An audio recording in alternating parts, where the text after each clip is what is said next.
Tinubu, BSc, Atiku, MSc, Obi, BSc qualifications of 2023 presidential candidates rather. Welcome to the news and please subscribe to our channel. According to the Daily Trust, the Independent National Electoral Commission on Tuesday released the final list of candidates eligible to contest the presidential election in 2023.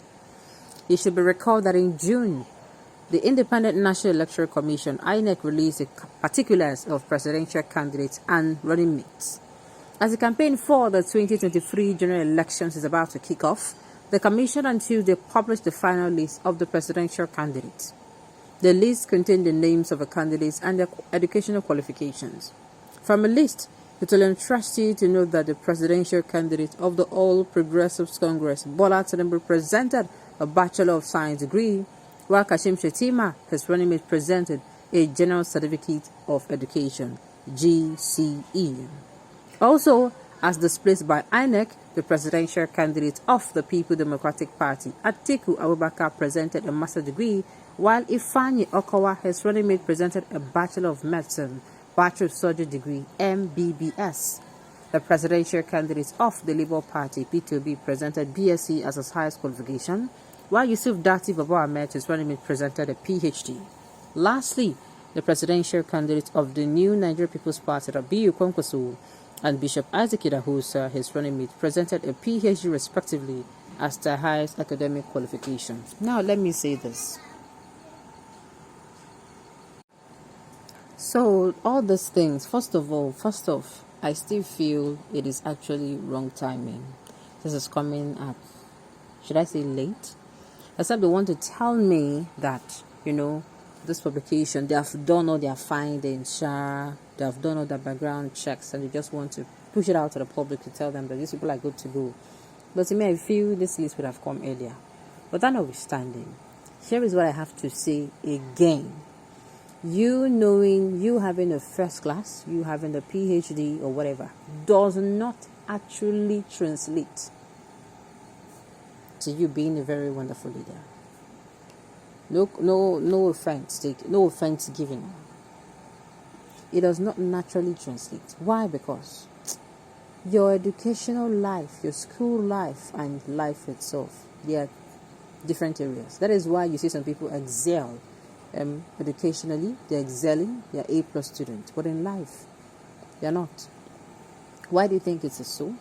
It is actually because these two places, they're not the same. Reality is different from your educational life. And when you're in school, maybe you're somebody you're an average plus student, you're somebody who is even below average. But when it comes to life issues, when it comes to other areas, maybe even that course where they even force you to study them. So which could lead to the poor grades.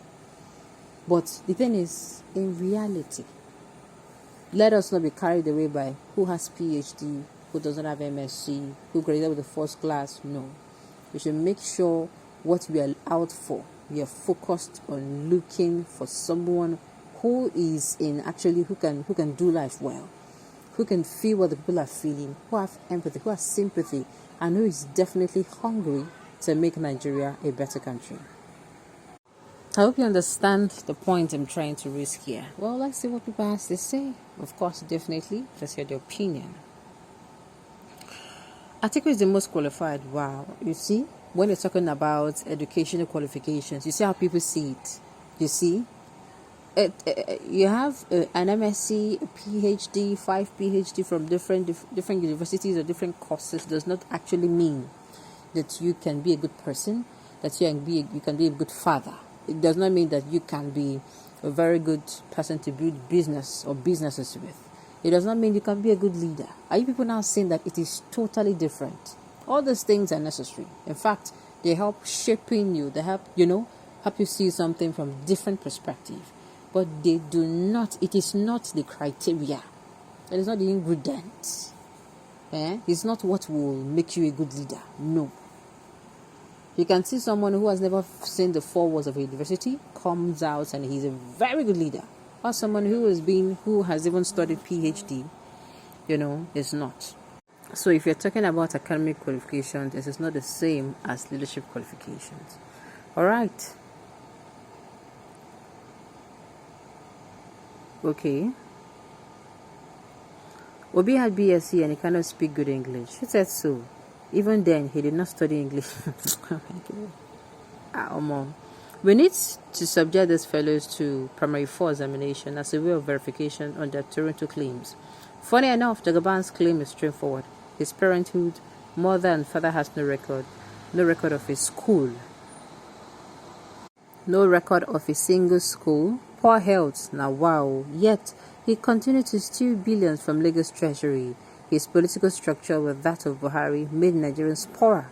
What kind of society is this? And everyone continues to keep quiet. At least, he should tell us his school name, then mention his classmates. After all, he did not attend school alone. Atiku online education. We all know how it works. Someone wrote it for him. I can bet you that he cannot classically defend that degree. The educational system in most Western countries will give preference to older students about a certain age.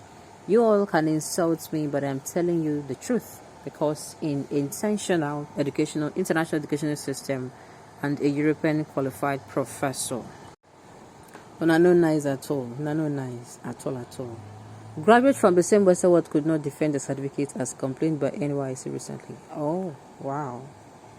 But Obi is more read and educated than them. Now, let me tell you, just like in life, there's someone who is a cook, who cooks very well, and they have another person who cleans, as in, when it comes to cooking, you will raise hand for them. Then they have another one who is, when it comes to cleaning and housekeeping, the person has an A+. When it comes to what's it called? When it comes to let's say taking care of the children, of people, somebody has A+. Now so, do you understand me? It is the same thing. You must have somebody who is deeply specialized in it. And apart from that, apart from having someone who is deeply specialized, another angle you can look at it is even someone who is not, how do I put it? Someone who is not specialized in a thing, but so far that person is willing to learn. If you beat person who specializes in that thing, hands down. The person is willing to learn and is hunger to effect a change. What do I mean? They have somebody who is an experienced cook in the house, but she no one cook. Then because she no one cook, somebody waiting for the house who know the experience in cooking can't come out, can't they eager to learn, because no one sit down make hunger catch people. Believe you me, on a very good day, with her always coming out to always wanting to learn more about cooking and coming to say that the value when they give now people no go dey hungry, ain't go beat that person will get experience hands down.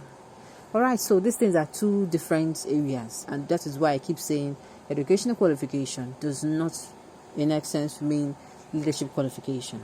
Alright, on this note, we have come to the end of the news. We say thank you for tuning in to listen. Until I come your way next time, enjoy the rest of your day.